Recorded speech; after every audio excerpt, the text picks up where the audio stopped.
Hello friends, I am Rakesh Kumar. आज जो है फिर त्रिकोणमिति का हाइट एंड डिस्टेंस का एक बहुत ही महत्वपूर्ण सवाल लेकर के आया हूँ, जो 2023 के लिए बहुत इम्पोर्टेंट है। और सवाल को ध्यान से हम लोग पढ़ेंगे और उसका फिगर बनाएंगे और उसका सॉल्यूशन करेंगे। सवाल देखिए क्या है। कहता है एक बहुमंजिला भवन के शिखर से देखने पर 8 मीटर ऊंचे भवन के शिखर और तल, शिखर का मतलब हुआ शीर्ष और तल का मतलब हुआ आधार, तल का अवनमन कोण क्रमशः 30 डिग्री और 45 डिग्री है। देखिए कहता है एक बहुमंजिला भवन है, एक बहुमंजिला भवन है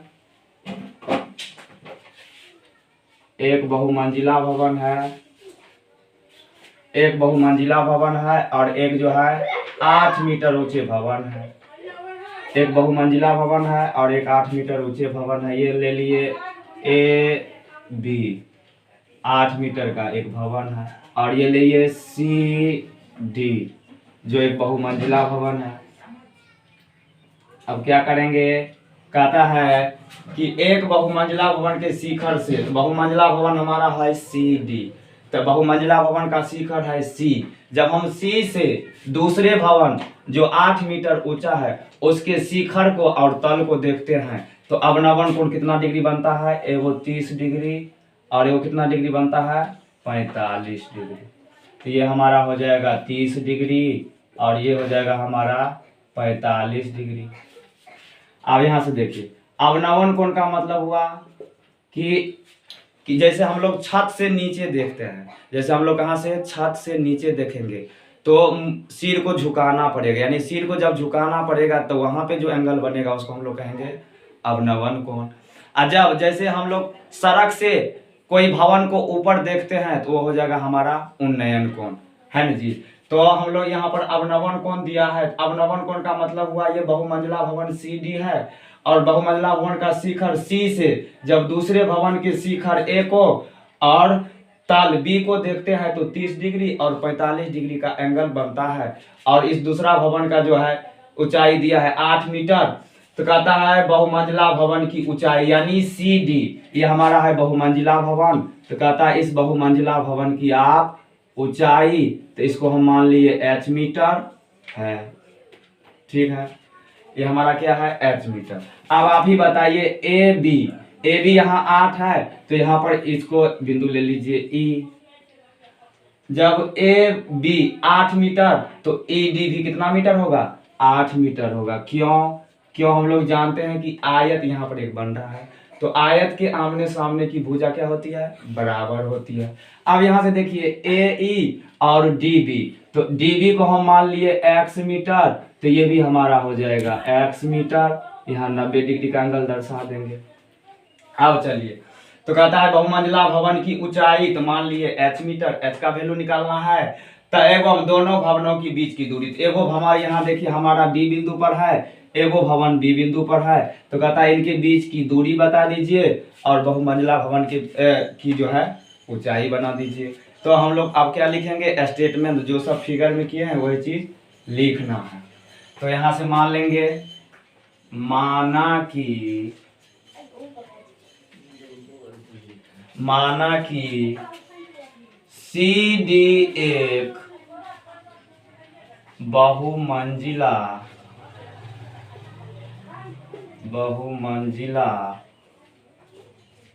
भवन है तथा देखिए सी डी क्या है, एक बहुमंजिला भवन है, तथा ए बी एक दूसरी भवन है, तथा ए बी एक दूसरी भवन है जिसकी ऊंचाई देखिए कितना दिया है, 8 मीटर, जिसकी ऊंचाई 8 मीटर है उसके बाद हम लोग क्या किए हैं, और उसके बाद क्या लिखेंगे कि बहुमंजिला भवन के शिखर से, बहुमंजिला भवन के शिखर, बहुमंजिला भवन के शिखर सी से दूसरी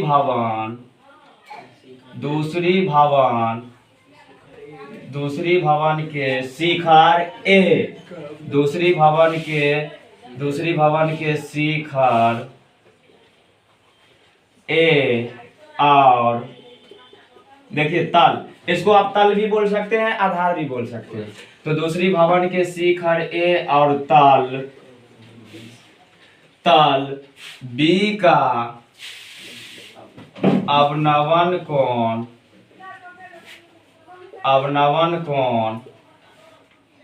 क्रमशः 30 डिग्री और 45 डिग्री बनता है, क्रमशः 30 डिग्री और 45 डिग्री बनता है।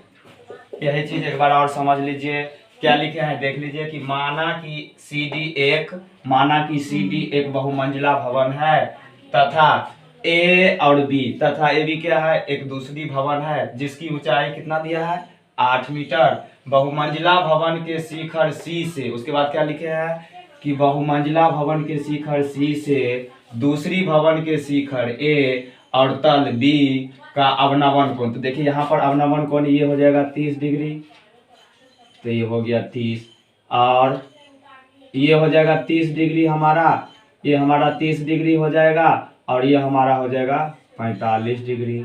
तो ये 30 डिग्री हो गया, ये हमारा 45 डिग्री हो गया। चलिए अवनवन कोण ये हो गया। अब देखिए अब क्या मानना है कि हमको h का वैल्यू निकालना है, और x जो हम लोग माने हैं लिख लेंगे। फिर माना कि बहुमंजिला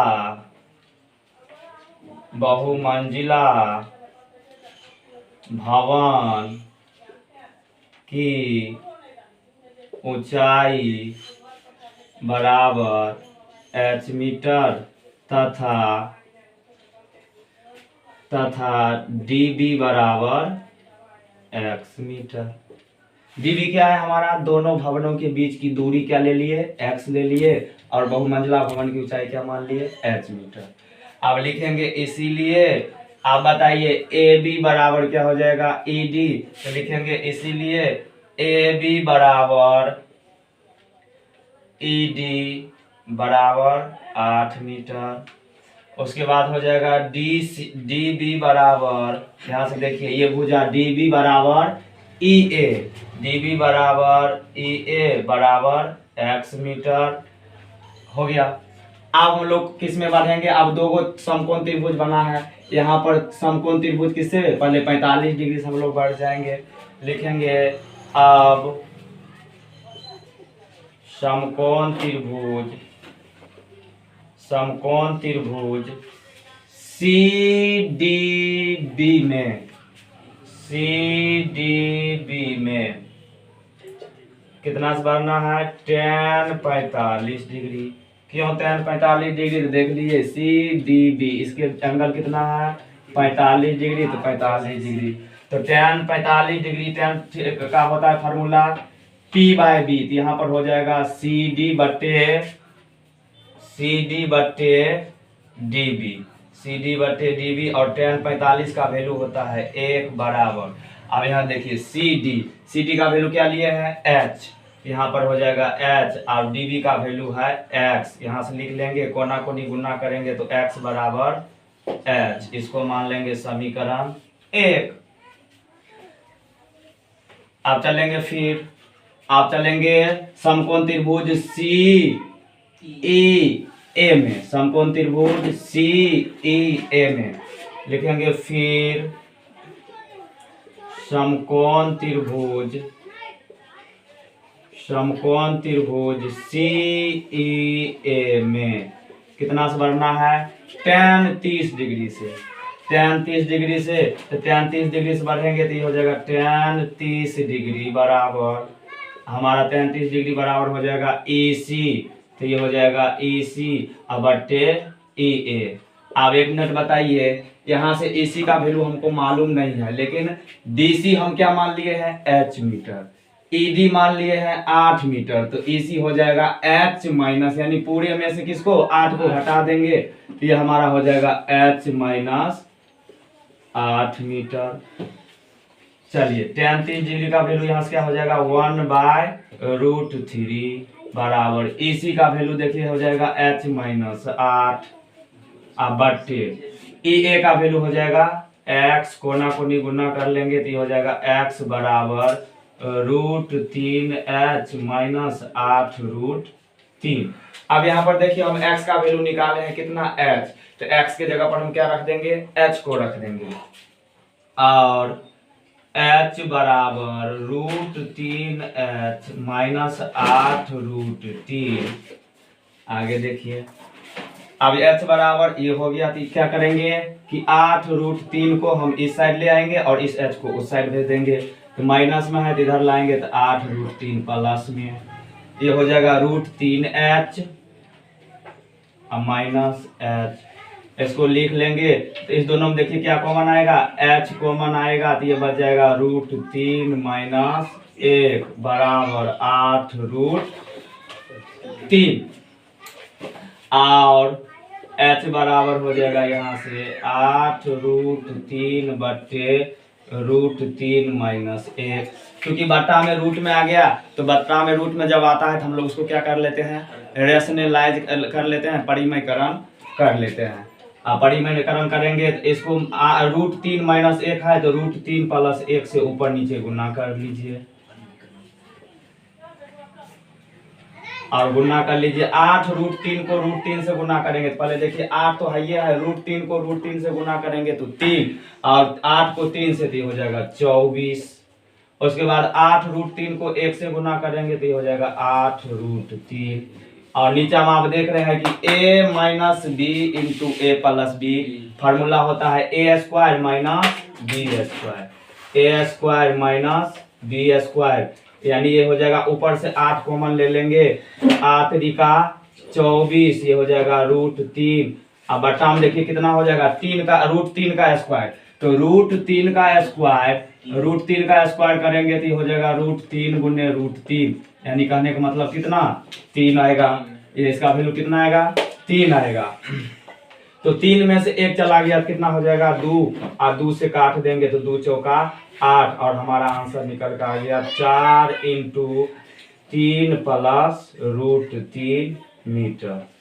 अब देखिए h का वैल्यू जो आया है वही x का भी वैल्यू होगा, क्यों, क्योंकि समीकरण आप एक जो देख रहे हैं क्या होता है, x के बराबर क्या आ गया, h आ गया, तो x के बराबर जो है h आ गया, यानी h का जो वैल्यू है वही भी किसका होगा, h का होगा, क्यों, क्योंकि समीकरण एक आप देख रहे हैं कि x के बराबर h आ गया। उसके बाद हम लोग लिख लेंगे,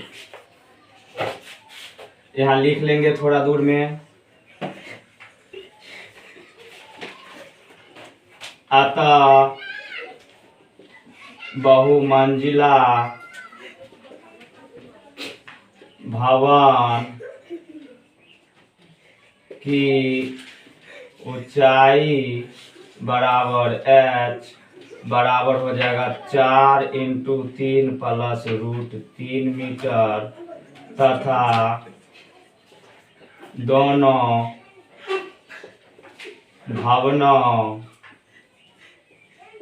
के बीच की दूरी बराबर x बराबर h बराबर हो जाएगा 4 बराबर 4 × 3 प्लस √3 मीटर, यही हमारा आंसर हुआ।